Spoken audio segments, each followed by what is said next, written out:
L'Évangile de Luc, chapitre 5. Comme Jésus se trouvait auprès du lac de Génézareth, et que la foule se pressait autour de lui pour entendre la parole de Dieu, il vit au bord du lac 2 barques, d'où les pêcheurs étaient descendus pour laver leurs filets. Il monta dans l'une de ces barques, qui était à Simon, et il le pria de s'éloigner un peu de terre.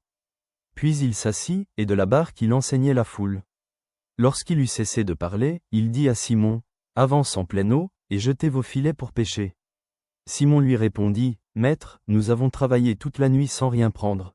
Mais, sur ta parole, je jetterai le filet. » L'ayant jeté, ils prirent une grande quantité de poissons, et leur filet se rompait. Ils firent signe à leurs compagnons qui étaient dans l'autre barque de venir les aider. Ils vinrent et ils remplirent les 2 barques, au point qu'elles enfonçaient. Quand il vit cela, Simon-Pierre tomba aux genoux de Jésus, et dit, « Seigneur, retire-toi de moi, parce que je suis un homme pécheur. » Car l'épouvante l'avait saisi, lui et tous ceux qui étaient avec lui, à cause de la pêche qu'ils avaient faite. Il en était de même de Jacques et de Jean, fils de Zébédée, les associés de Simon. Alors Jésus dit à Simon, « Ne crains point, désormais tu seras pêcheur d'hommes. » Et, ayant ramené les barques à terre, ils laissèrent tout, et le suivirent. Jésus était dans une des villes, et voici, un homme couvert de lèpre, l'ayant vu, tomba sur sa face, et lui fit cette prière, « Seigneur, si tu le veux, tu peux me rendre pur. » Jésus étendit la main, le toucha, et dit, « Je le veux, sois pur. » Aussitôt la lèpre le quitta.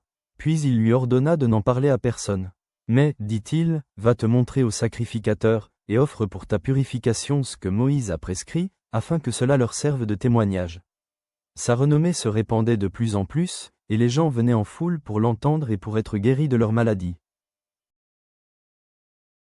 Et lui, il se retirait dans les déserts, et priait.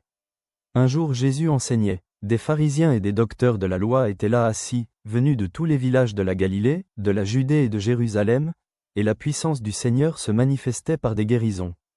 Et voici, des gens, portant sur un lit un homme qui était paralytique, cherchaient à le faire entrer et à le placer sous ses regards. Comme ils ne savaient par où l'introduire, à cause de la foule, ils montèrent sur le toit, et ils le descendirent par une ouverture, avec son lit, au milieu de l'assemblée, devant Jésus. Voyant leur foi, Jésus dit, « Homme, tes péchés te sont pardonnés. » Les scribes et les pharisiens se mirent à raisonner et à dire, « Qui est celui-ci, qui profère des blasphèmes? Qui peut pardonner les péchés, si ce n'est Dieu seul ?» Jésus, connaissant leurs pensées, prit la parole et leur dit, « Quelle pensée avez-vous dans vos cœurs? Lequel est le plus aisé, de dire, « Tes péchés te sont pardonnés » ou de dire, « Lève-toi, et marche » Or, afin que vous sachiez que le Fils de l'homme a sur la terre le pouvoir de pardonner les péchés, je te l'ordonne, dit-il au paralytique, lève-toi, prends ton lit, et va dans ta maison. Et, à l'instant, il se leva en leur présence, prit le lit sur lequel il était couché, et s'en alla dans sa maison, glorifiant Dieu. Tous étaient dans l'étonnement, et glorifiaient Dieu. Remplis de crainte, ils disaient, nous avons vu aujourd'hui des choses étranges. Après cela, Jésus sortit, et il vit un publicain, nommé Lévi, assis au lieu des péages. Il lui dit, « Suis-moi. » Et, laissant tout, il se leva, et le suivit. Lévi lui donna un grand festin dans sa maison, et beaucoup de publicains et d'autres personnes étaient à table avec eux. Les pharisiens et les scribes murmurèrent, et dirent à ses disciples, « Pourquoi mangez-vous et buvez-vous avec les publicains et les gens de mauvaise vie ?» Jésus, prenant la parole, leur dit, « Ce ne sont pas ceux qui se portent bien qui ont besoin de médecins, mais les malades. Je ne suis pas venu appeler à la repentance des justes, mais des pécheurs. » Ils lui dirent, « Les disciples de Jean, comme ceux des pharisiens, jeûnent fréquemment et font des prières, tandis que les tiens mangent et boivent. » Il leur répondit, « Pouvez-vous faire jeûner les amis de l'époux pendant que l'époux est avec eux? Les jours viendront où l'époux leur sera enlevé, alors ils jeûneront en ces jours-là. » Il leur dit aussi une parabole. Personne ne déchire d'un habit neuf un morceau pour le mettre à un vieil habit.